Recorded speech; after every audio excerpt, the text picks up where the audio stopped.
नमस्कार दोस्तों। आज संडे का दिन है, 15 अक्टूबर 2023। होपफुली आपका वीकेंड काफ़ी अच्छा गया होगा।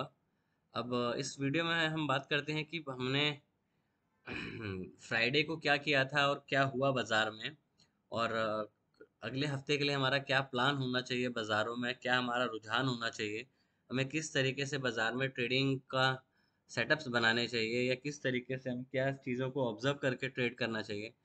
जैसा कि मैं हमेशा एक चीज़ बोलता हूँ कि बाज़ार में जहाँ अनसर्टनिटीज़ आ जाती है, तो बाज़ार में वॉलेटिलिटी बढ़ जाती है। जब बाज़ार में वॉलेटिलिटी बढ़ जाती है, तो आपको दोनों साइड के ट्रेड प्ले करने चाहिए, चाहे आप अप साइड पे करें चाहे डाउन साइड पे करें। अगर आप देखें लास्ट आवर में, अगर हम निफ्टी का चार्ट देखें, तो लास्ट आवर में निफ्टी में काफ़ी तेज सडन फॉल आया। तो इवन बैंक निफ्टी में ज़्यादा तेज फॉल आया। बट अगर हम फिलहाल निफ्टी की बात करते हैं, तो निफ्टी में जो फॉल आया है वो काफ़ी नीजक फॉल था, जिसको आप कह सकते हैं कि लास्ट मतलब 1 घंटे में ऑलमोस्ट आप काफ़ी अच्छी पॉइंट से आपने करेक्शन करी। अगर यही चीज़ अगर हम बैंक निफ्टी में देखें, तो बैंक निफ्टी ने तो पूरा का पूरा गेन ही गिव अप कर दिया। अब जब इस तरह की डाउन साइड आती है, तो आई डोंट थिंक सो कि कोई लॉन्ग पोजीशन में रह जाता है। फिलहाल हमें ये समझना है बाजार में कि बाजार का ट्रेंड क्या है। अभी बाजार एक रेंज में चल रहा है, तो हमें एक रेंज डिसाइड करनी है। ना तो आपको ब्रेकआउट ट्रेड मिलेंगे, ना ब्रेक डाउन ट्रेड मिलेंगे। तो इस तरीके के बाजार में आपको जितनी जल्दी ये चीज़ समझ में आ जाए, क्योंकि देखिए, जिस दिन एक बड़ी बार बन जाती है, बड़ी बार इन द सेंस बोलने का है कि एक रेंज बड़ी होती है बाजार की, तो अगर रेंज के बीच में बाजार खुलेगा, तो आपको कोई ट्रेड नहीं मिलेगा। तो उस दिन हो जाता है आपका नो ट्रेडेबल जोन। क्यों हो जाता है? क्योंकि अगर आप इस रेंज के बीच में खुलोगे, तो आप ऊपर भी उतना ही जा सकते हो, नीचे भी उतना ही जा सकते हो। तो बेटर होता है कि आप एक बाउंड्री पे उसका जाने का इंतज़ार करें, और उसके बाद अपनी पोजीशन को बनाएं। इस तरीके के डेज में आपको सबसे ज़्यादा इंपॉर्टेंट क्या रखना होता है कि आपको छोटी क्वांटिटी करनी है, और पॉइंट उसके अकॉर्डिंगली मैनेज कर रहे हैं। क्यों? क्योंकि ऐसे भी दिन बाजार में आएंगे जहाँ पे आपको काफ़ी कन्विक्शन होगा बाजार में। तो वहाँ पे आप काफ़ी अच्छी चीज़ों को ऑब्जर्व कर सकते हो। जैसे कि एक छोटा सा एग्जांपल डिस्कस करते हैं यहाँ पे आपके साथ। अगर आप 1 घंटे के चार्ट पे ट्रेडिंग करते हो, तो आपको क्वांटिटी बड़ी करनी चाहिए। अगर आप 1 घंटे के चार्ट पे काम करते हो, तो आपको बड़ी क्वांटिटी करनी चाहिए, और बड़े पॉइंट्स के साथ जाना चाहिए। क्यों? क्योंकि आपकी क्वांटिटी बड़ी है। अगर आप 15 मिनट के चार्ट पे काम करते हो, तो आपकी क्वांटिटी उसके अकॉर्डिंग होनी चाहिए। जैसे सपोज करते हैं, अगर आप 1 घंटे के चार्ट पे काम करते हो और 2000 क्वांटिटी आप निफ्टी में करते हो, तो 15 मिनट के चार्ट पे अगर आप ट्रेडिंग करते हो, तो आपको मिनिमम जो है क्वांटिटी को हाफ कर देना चाहिए, और पॉइंट उसके अकॉर्डिंगली आपको 30 से 40 पॉइंट के लिए ट्रेड करना चाहिए। अगर आप 1 घंटे है, तो 1 घंटे के लिए आपको 100 से 150 पॉइंट या 80 से 150 पॉइंट के बीच में प्ले करना चाहिए। अगर आप 5 मिनट के चार्ट पर ट्रेडिंग कर रहे हो, तो आपको 20 से 25 पॉइंट अगर मिलते हैं, डिपेंड ऑन मार्केट कंडीशन, तो आपको निकलना चाहिए। बिकॉज पैसा घर ले जाना इंपॉर्टेंट है, ये जस्टिफाई करना हमेशा ज़रूरी नहीं होता कि आपने कितने पॉइंट कैप्चर किए। End of the day point यही आएगा कि आप पैसा लेके जा रहे हो या दे के जा रहे हो। तो मार्केट में सबसे इम्पॉर्टेंट फैक्टर होता है कि अपनी कंसिस्टेंसी आप प्रॉफिट से बढ़ाएं। अब हम बात करते हैं, एक बार ग्लोबल मार्केट देख लेते हैं। ग्लोबल मार्केट में क्या चल रहा है, स्टार्टिंग करते हैं डॉयजॉन के चार्ट से, कि वहाँ पे क्या हुआ है पहले, तो जिससे कि हमें एक अंदाज़ा मिले कि हम क्या कर सकते हैं, क्या बना सकते हैं। अगर हम देखें, तो आप डॉयजॉन में एक लोअर रेंज की साइड पे खड़े हो। पहले हम इसको एक बार डेली चार्ट पे ऑब्जर्व करते हैं कि डॉ में क्या चल रहा है। आप ये देखिए, 1 2 3 4 4 डे से आप एक रेंज के अंदर ट्रेड कर रहे हो। ठीक। अब रेंज क्या है आपकी 33,600 की, और ऊपर की साइड आपकी 33,900 की। तो आप इस लोअर रेंज की इसमें ट्रेड कर रहे हो। तो किसी भी बाजार में आपको बड़े मोमेंटम नहीं मिल रहे हैं। कल डे बिफोर यस्टरडे फ्राइडे में नैस्डैक में काफ़ी भारी गिरावट आई है, जिस वजह से आप नीचे क्लोज हो गए हो। ओवरऑल देखो तो आप एक रेंज में डिफाइन कर रहे हो यूएस बाजार में भी, तो लोअर रेंज पे बाइंग आ जाती है, अपर रेंज पे सेलिंग आ जाती है।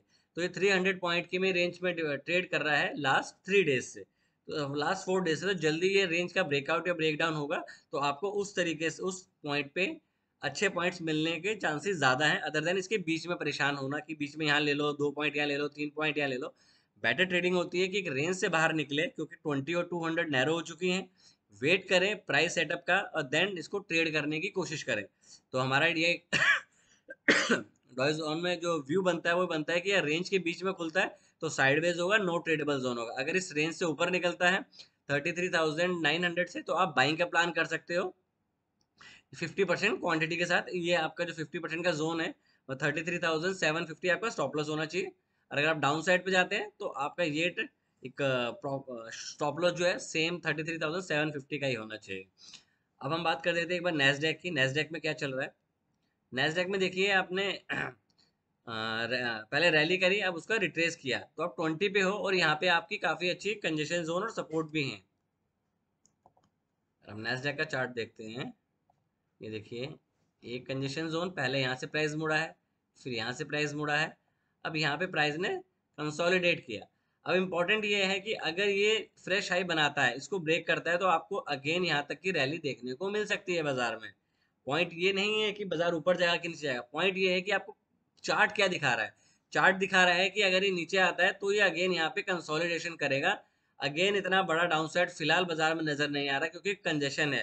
कंजेशन जब ब्रेक होता है तो मोमेंटम आता है। या तो आप इस बार के नीचे खुलेंगे मंडे को और यहाँ पे आप साइडवेज होके फिर ऊपर चलने की रैली, ऊपर चलने की तैयारी शुरू कर देंगे।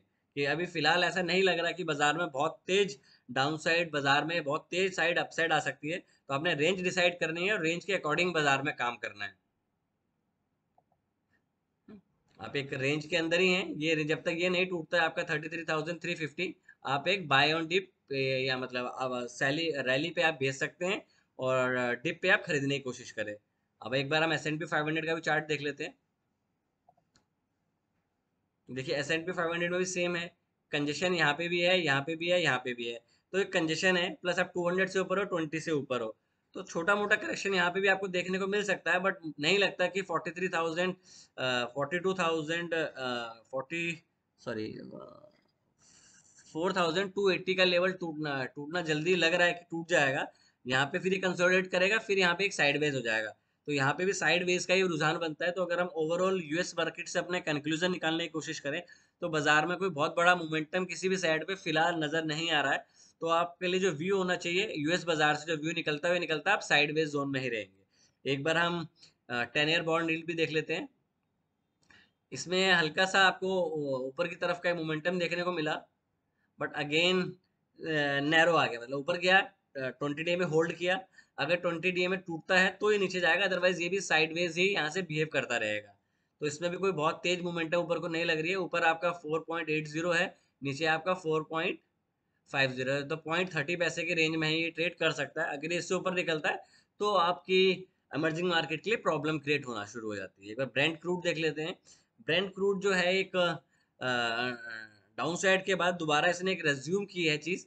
बट अभी ये बोलना कि ये अगेन ऊपर को स्टार्ट कर सकता है, क्योंकि जो मिडल ईस्ट में प्रॉब्लम चल रही है कि क्योंकि जो इसराइल की लोकेशन है, अगर आप मैप पे देखते हैं तो काफी ज्यादा ऑयल रिलेटेड प्रॉब्लम आपके भविष्य में हो सकती है। तो लेट्स सी क्या होता है, बट इस पे आप नजर बना के रखिए, क्योंकि अगर क्रूड ऑयल में रिएक्शन आएगा तो आपकी हर मतलब जो हमारी मार्केट है उस पर ज़्यादा इम्पैक्ट पड़ेगा। क्योंकि हम क्रूड इंपोर्ट ज़्यादा करते हैं, तो हमारे लिए एक समस्या की बात यहाँ हो सकती है। तो क्रूड ऑयल पे नज़र बना के ज़रूर रखिएगा।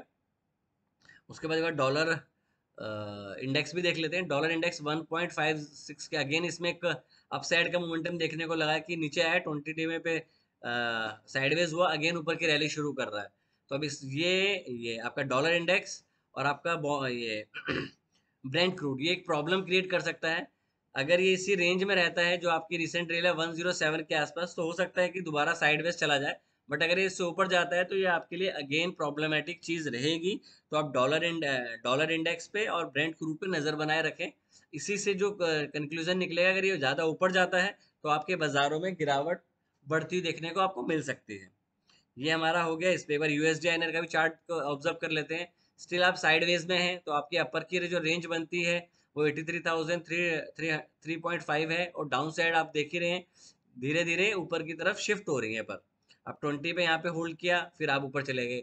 अगर यहाँ से ऊपर को निकलता है तो आपको एक शार्प मोमेंटम देखने को मिल सकता है, बिकॉज ऑफ आपका जो ये ट्रेजरी यील्ड और डॉलर इंडेक्स में जो बड़ा बड़ा बड़ा ऊपर की तरफ का रुझान देख रहे हैं, वो हमारे मार्केट के लिए प्रॉब्लमेटिक हो सकता है। तो इस चीज़ को अपने ट्रेडिंग प्लान में जरूर इंप्लीमेंट करें। तो अगर आपको लॉन्ग ट्रेड मिल रहा है, शॉर्ट ट्रेड मिल रहा है, 20 से 25 पॉइंट आपको मिलते हैं पर्टिकुलर इंडाइसिस में, तो आपको बुक करना चाहिए निफ्टी में। बैंक निफ्टी में मिलते हैं तो बैंक निफ्टी में भी आपको 80 टू 100 पॉइंट लेने चाहिए। अब हम बात करते हैं निफ्टी और बैंक निफ्टी में हमारा क्या प्लान बनता है। पहले एक बार निफ्टी का चार्ट देखते हैं डेली पे, इसको एक बार हाइड कर लेते हैं। आप डेली में देखिए, सबसे पहले एक बार वीकली ऑब्जर्व करते हैं। तो वीकली में जो आपको मैं चीज समझाने वाला हूँ वो ये दर्शाती है कि अगर हम पिवट्स पॉइंट्स खोलते हैं यहाँ पे, तो जो निफ्टी क्लोज हुआ है वो 750, जो क्लोज हुआ है 19,750 पे हुआ है। तो आप यहाँ पे अगर वीकली पिवट्स देखते हैं तो आप वीकली पिवट्स के आसपास क्लोज हुए हो। अब मंथली पे आइए, मंथली पे आप देखिए आप वीकली पिवट्स के आसपास हो। अब डेली पे आइए, आप मंथली पिवट्स के डेली पिवट्स के आसपास हो। तो जब जब हम पिवट्स के आसपास होते हैं तो बाजार में बड़े मोमेंटम इतनी ज्यादा देखने को नहीं मिलते हैं। तो दैट मीन्स आप पिवट की थ्योरी के अनुसार आप एक साइडवेज जोन में ट्रेड कर रहे हैं। तो बैंक निफ्टी का जो आपकी रेंज होगी वो होगी 19,800 की, और डाउन साइड की जो आपकी रेंज होगी 19,640 के आसपास आप ले सकते हैं कि ये आपकी फिलहाल की एक रेंज बनती है। तो निफ्टी में हमने एक रेंज डिसाइड करी है मोटी मोटी 200 पॉइंट की, जो कि 19,830 बनती है, और डाउन साइड की बनती है 19,630। तो 630 640 या राउंड ऑफ में ले सकते हैं 19,600। तो इस रेंज में हो सकता है कि निफ्टी ट्रेड करे। अगर आप वन ऑफ दी बाउंड्री पे आते हैं तो आप वहाँ पे रिवर्सल ट्रेड खेलें, क्योंकि अगर यही ट्रेड आपको, क्योंकि बीच में लेंगे तो बीच में प्रॉब्लम क्या होगी कि वो 2 पॉइंट ऊपर जाएगा तो 3 पॉइंट नीचे आ जाएगा। तो आपका होगा कुछ नहीं, ब्रोकरेज लगेगी और लॉस होने की संभावना बढ़ जाएगी। एक तो चीज मैंने आपको ये समझानी थी कि सारे जो पिवट्स हैं वो किस तरीके से बिहेव कर रहे हैं। अब एक बार निफ्टी का वीकली चार्ट देख लेते हैं। निफ्टी के वीकली चार्ट में फिलहाल कोई मंदी नजर नहीं आ रही है कि हम मंदी की बात करें बाजार में कि बहुत तेज क्रैश आने वाला है। ठीक है, आप ये एक एन शेप में आप चल रहे हैं बाजार में। हम्म, ये गया, इसको एक बार पेन बना लेते हैं। यहाँ से शुरू हुई, ऐसे गया, फिर नीचे, फिर ऊपर गया, फिर नीचे आया, फिर ऊपर गया, फिर नीचे आया, फिर ऊपर गया। तो हो सकता है यहाँ पे साइडवेज होके फिर बाजार ऊपर जाने की कोशिश करे। जब तक ये 20 होल्ड कर रहा है तो हमें इतना पैनिक नहीं होना चाहिए बाजार में कि बाजार नीचे जाने वाला है, ये होने वाला है, वो होने वाला है। इससे प्रॉब्लम क्या होगी कि आपके दिमाग में कंफ्यूजन रहेगी। जब आपके दिमाग में कंफ्यूजन आ जाएगी तो आप कॉन्फिडेंस से ट्रेड नहीं ले सकते और आप बड़े पॉइंट कैप्चर नहीं कर सकते। तो अपने दिमाग में जितनी कम बातें आप घुमाएंगे बाजार में, उतनी जल्दी आप ट्रेड को एग्जीक्यूट कर पाएंगे। अब देखिए डाउन साइड आया, डाउन साइड के बाद आपने 20 पे 20 पे आपने एक हैमर बनाया। अब हैमर के ऊपर आपने क्लोज किया, तो वीकनेस तो इस चार्ट में कहीं आपको नजर नहीं आ रही। वीकली में नहीं लग रहा कि वीकली में आपको डाउनसाइड नजर आ रही है। अगर हम डेली चार्ट देखें तो डेली में आप थोड़ा सा बोल सकते हैं कि आप 20 से नीचे आए हैं और लास्ट आवर में थोड़ी सेलिंग देखने को मिली है, बट इतना ज्यादा वीकनेस नहीं है। ठीक है, बाजार में रैली हो रही है, डोजी के अकॉर्डिंग बाजार ऊपर गया, कोई इसमें स्ट्रेंथ नहीं थी, बार में ऊपर गया स्ट्रेंथ नहीं थी, फिर नीचे आ गया, फिर ये बिग बार बनी। बट आप इस बिग बार का 50% ले जाएं तो हम बोलते हैं कि बाजार में वीकनेस हो सकती है। वीकनेस इन द सेंस का बोलने का मतलब वो कि अगर 19,630 आप तोड़ते हैं तो आपको थोड़ा एक बार वरी होना चाहिए बाजार में। फिलहाल नहीं लगता कि आप बहुत ज्यादा नीचे जाने वाले, क्योंकि उसके बाद आपकी दोबारा सपोर्ट है 19,480 पे, काफी अच्छे कंजेशन जोन है। तो फिलहाल तो जो बाजार में नजर आ रहा है कि अगर आपको एक साइड रैली मिलती है ऊपर की साइड तो आप वहां बेचने की कोशिश करें, अगर आपको डाउन साइड मिलता है तो आप खरीदने की कोशिश करें। एक बार 5 मिनट पे देख लेते हैं हम कल क्या कर सकते हैं निफ्टी में। ये देखिए निफ्टी का 5 मिनट का चार्ट है।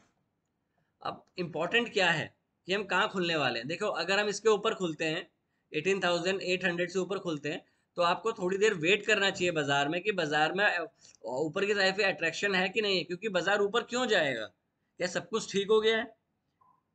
सारी मतलब जो हम बातें कर रहे हैं, जैसे अभी एक न्यूज़ थी कि बैंकिंग सेक्टर में प्रॉब्लम आने वाली है। देखो बैंकिंग सेक्टर को आपको समझना चाहिए कि बैंकिंग सेक्टर में प्रॉब्लम किस वजह से आती है। सब बोलते हैं नहीं banking sector problem, banking sector में जो समस्या आती है वो जस्ट एनपीए की वजह से आती है। अभी पिछले 3 साल पहले ही बैंकों के सारे एनपीएस को ठीक किया गया है। तो कोई भी बैंक, किसी भी बैंक में कोई समस्या आती है तो उसको एक समय देना पड़ता है और 5 से 10 साल के बाद ही एनपीए की समस्या खड़ी होती है। तो फिलहाल तो ये नहीं लगता कि बैंक अंडर परफॉर्म कर, हाँ अंडर परफॉर्म कर सकते हैं, बट ये नहीं बोल सकते कि बैंक क्रैश होने वाले हैं। पीएसयू बैंक, मैंने बोला था आपको रिसेंटली 2-3 दिन पहले वीडियो बनाई थी, मैंने बोला था कि पीएसयू बैंक में एक 360 डिग्री का टर्न अराउंड हो रहा है, जो कि आपको कल फ्राइडे को देखने को मिला होगा कि बैंकिंग सेक्टर में प्रॉब्लम इसलिए भी रहेगी क्योंकि आपके बॉन्ड यील्ड्स ऊपर जा रही हैं। अगर आपकी बॉन्ड यील्ड्स ऊपर जाएंगी तो कोई भी इमर्जिंग मार्केट से पैसा निकालेगा और ऐसी जगह पे डालेगा जहां उसको फिक्स पैसा मिलता हो। कॉमन सेंस की बात है। तो इस तरीके से आप अपने एक रुझान को बनाएं और ट्रेडिंग करें। अगर बाजार इससे ऊपर खुलता है तो आपको ऑब्जर्व ये करना है, बिकॉज आप 3 दिन की रेंज के ऊपर खुलेंगे, तो आपको ये चीज देखनी है कि बाजार वह फॉलो थ्रू देता है कि नहीं देता है। अगर बाजार फॉलो थ्रू देता है, स्विंग हाई बनाना शुरू करता है, तो डेफिनेटली आप अगर एग्रेसिव ट्रेडर हैं तो 2 मिनट की बार पे आप 2 मिनट की जो बार बनती है, अगर इससे ऊपर खुलता है बाजार इस जगह के आसपास, ये आप रेंज डिसाइड कर लीजिए। 2 दिन की रेंज है आपकी रिसेंट, ये रेंज निफ्टी में लास्ट 3 डेज की, और आप बैक करेंगे तो ऐसी ही रेंज है बाजार में। तो आप इसमें एक चीज बड़े ध्यान से देखिए, अगर बाजार इसी रेंज के आसपास खुलता है, यहीं खुलता है, तो आपको वेट करना है, क्योंकि यहाँ पे ये हो सकता है कि बाजार आपको दोबारा से यहाँ से रिजेक्शन दिखा दे। क्यों? क्योंकि यहाँ पे आपका प्राइस में रिजेक्शन आया है, और मार्केट हमेशा प्रीवियस सपोर्ट और रेसिस्टेंस को सपोर्ट करती है। तो जब तक इससे ऊपर क्लोज ना हो जाए, तो तब तक आप यहाँ पे बाइंग की प्लानिंग ना करें। यहाँ अगर बाजार खुलता है तो हो सकता है बाजार में पहले डाउन साइड आए, फिर बाजार ऊपर जाए, तो आपको मिड ऑफ द रेंज, मतलब इस जगह 200 से इस जगह की रेंज में, ये रेंज होगी आपकी 70-25 की, और ये रेंज, इस 50 पॉइंट की रेंज में आपको कोई भी ट्रेड इनिशिएट नहीं करना है। या तो आपको टॉप पे मिले या आपको बॉटम पे मिले, तो आपको ट्रेड करने की कोशिश करनी है निफ्टी में। अदरवाइज आप ट्रेड ना करें तो ज्यादा बेटर है। डिपेंड ऑन कि कल बाजार कहाँ खुलता है। क्यों? क्योंकि उसके अकॉर्डिंग ही आपका ट्रेड प्लान बनेगा। अगर बाजार यहाँ खुलता है और यहाँ से ऊपर जाने की कोशिश करता है, तो हम 2 मिनट की बार का हाई लो का स्टॉप लॉस लेंगे और उसको ट्रेल करने की कोशिश करेंगे। 30-40 पॉइंट्स मिलते हैं तो अपने पॉइंट्स को आप बुक करने का वेट कर बुक करेंगे, और नेक्स्ट ट्रेड के लिए प्राइस एक्शन का वेट करेंगे। अगर बाजार इसी लेवल पे खुलता है, ये आपका स्टॉप लॉस होना चाहिए। फर्स्ट 5 मिनट का लो टूटता है तो डेफिनेटली आपको शॉर्ट करना चाहिए, और ये आपका टारगेट होना चाहिए। अगर रेंज के बीच में खुलता है तो कोई ट्रेड ना करें। अगर बाजार इसी रेंज के आसपास खुलता है तो आप वेट करिए, और अगर प्राइस एक्शन आपको लगे तो यहाँ पे आपको बाइंग की भी अपॉर्चुनिटी ढूंढनी चाहिए। क्योंकि अगर, मैंने कल भी एक वीडियो बनाई थी, मैंने कहा था जितना ज्यादा डीपर करेक्शन होगा या जितना ज्यादा प्लंजेस आएंगे, उतना बड़ा मूवमेंट आपको ऊपर की साइड पे मिलेगा। बट ये नहीं है कि आप आंख बंद करके कोई ट्रेड लेना शुरू कर दें कि ऐसा बताया गया तो ऐसा ही होगा। मार्केट है, इसमें आपको चीजें पहले ऑब्जर्व करनी है कि सेक्टर इंडेक्सेस क्या कर रहा है, और आपके डॉलर इंडेक्स और बॉन्ड यील्ड क्या कर रही है। ये आज के अकॉर्डिंग है कि जो फ्राइडे को बाजार बंद हुआ था उसके अकॉर्डिंग मैंने ये ट्रेड प्लान बताया है। अब मंडे बाजार कहाँ खुलता है वो उसके अकॉर्डिंगली डिपेंड करेगा। तो हमारा प्लान क्लियर है कि हमें क्या करना है। एक बार बैंक निफ्टी का भी चार्ट देख लेते हैं। बैंक निफ्टी में थोड़ी वीकनेस ज़्यादा हमें दिख रही है, क्योंकि बैंक निफ्टी में जो कंपोनेंट्स हैं वो अच्छा परफॉर्म नहीं कर रहे हैं। अगर आप एक्सिस बैंक का भी चार्ट देखें, एचडीएफसी का भी देखें, आईसीआईसी का भी देखें, तो ऊपर से उनमें सेलिंग देखने को मिल रही है। अगर अच्छे बैंकों में, इवन एसबीआई भी देखिए आप, 610 से 574 आ गया। तो क्योंकि अगर इस तरीके से बाजार में गिरावट होगी तो यह प्रॉब्लम रहेगी फाइनेंशियल सेक्टर के लिए। अगर फाइनेंशियल सेक्टर नहीं चलेगा तो आपके जो एक पिलर है वो पिलर कमजोर हो जाएगा। पिलर कमजोर हो जाएगा तो आप ऊपर जाने के लिए आपको जल्दी नहीं होगी। अभी देखिए वीकली चार्ट है, बड़ी बार के बाद आप इसके साइडवेज चीजें बना रहे हैं। तो अगर आपको ऊपर जाना है बाजार में तो इससे ऊपर आपको जाना पड़ेगा, क्योंकि 2 हफ्ते की रेंज आपकी 300 पॉइंट की रेंज है। सॉरी, 43,800 से 44,700 की आपकी 900 पॉइंट की रेंज है। तो अगर 900 पॉइंट से ऊपर आप निकलते हैं तभी आपको 900 पॉइंट से ऊपर का मोमेंटम मिलेगा। ये वीकली चार्ट से आपको ये दिखाई देता है, क्योंकि डाउन साइड आया, डाउन साइड के बाद डोजी बनी, डोजी के नीचे आप क्लोज हुए हैं। तो इसमें फिलहाल कहीं भी ये नजर नहीं आ रहा कि बैंक निफ्टी में स्ट्रेंथ है। तो एक इंडाइसिस आपका ऊपर है, एक इंडाइसिस आपका नीचे है, तो बाजार ऑटोमेटिकली साइडवेज हो जाएगा। एक बार डेली में भी ऑब्जर्व कर लेते हैं बाजार को। अब डेली में भी देख लीजिए, मतलब किसी भी बार में इस बार को छोड़ दिया जाए, ये जो एक ग्रीन बार बनी है, तो किसी भी बार में एक मोमेंटम नजर नहीं आया इस बार को छोड़ के।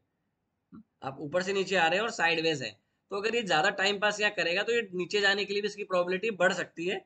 तो बैंक निफ्टी में कॉशियस व्यू रखें, और अगर आपको पॉइंट्स मिलते हैं तो डेफिनेटली आपको प्रॉफिट छोटे पॉइंट्स लेना सीखने पड़ेंगे इस हफ्ते के लिए। अगर बड़ा मोमेंटम मिलता है तो मार्केट के अकॉर्डिंग आपको इजीली दिखाई दे जाएगा और आप कैप्चर कर सकते हो। एक बार 5 मिनट में भी देख लेते हैं।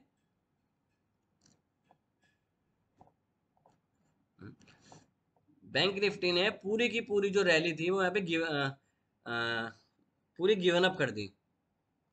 अब इस तरीके के बाजार में देखिए, देखा जाए तो बना निफ्टी की तरह ही पैटर्न है, बट बैंक निफ्टी के जो कंपोनेंट्स शाम को आपकी इसकी पिटाई हुई थी, HDFC bank, ICIC bank, SBI bank, मतलब जितने पीएसयू बैंक है सारे बैंकों में, अगर इंडसइंड को छोड़ के सारे बैंकों में पिटाई हुई है। क्यों? क्योंकि आपकी बॉन्ड यील्ड, सबसे बड़ा जो प्रॉब्लमेटिक है वो तो बॉन्ड यील्ड ही है, क्योंकि अगर बॉन्ड यील्ड जाएगी, डॉलर इंडेक्स ऊपर जाएगा, तो आपका फाइनेंशियल सेक्टर इतना अच्छा परफॉर्म नहीं करेंगे। हो सकता है कि बैंकिंग थोड़ा अंडर परफॉर्मेंस में रहे, और निफ्टी हो सकता है, आईटी हो सकता है थोड़ा साइडवेज टू बुलिश रहे। तो इस वजह से चांसेस ये हैं कि निफ्टी में थोड़ा परफॉर्मेंस आपको देखने को मिल सकती है। बट बैंक निफ्टी में अगर आपको ट्रेड लेना है तो अपनी क्वांटिटी को मिनिमाइज करके लें, क्योंकि अभी किसी भी सेक्टर्स में, किसी भी साइड में एक बुलिश मोमेंटम या बेरिश मोमेंटम लेके चलना, दिमाग में बैगेज लेके चलना कोई समझदारी नहीं है। अगर आप स्टॉक्स की बात करते हैं तो आप टाइटन में देख सकते हैं, भारतीय एयरटेल देख सकते हैं, आप एक्सिस बैंक में देखिए टाइटन और भारतीय एयरटेल, मारुति और टाटा मोटर में आप बाइंग की साइड देख सकते हैं। एक्सिस बैंक, एसबीआई बैंक, इनमें आप एक शॉर्ट का ट्रेड देख सकते हैं। इवन आईसीआईसी बैंक में भी, क्योंकि अगर आप डेली चार्ट देखते हैं आईसीआईसी बैंक का भी, तो वो नीचे की तरफ अपना रुझान दिखाने को, ऊपर से रिजेक्शन देखने को मिल रही है। तो ये फिलहाल बाजार के लिए व्यू है। तो आप अपना कोई भी ट्रेड करने से पहले अपने वित्तीय सलाहकार से जरूर सलाह करें। अगर ये वीडियो अच्छा लगा हो तो प्लीज वीडियो को लाइक, शेयर एंड सब्सक्राइब जरूर करें। Thank you, take care and trade well.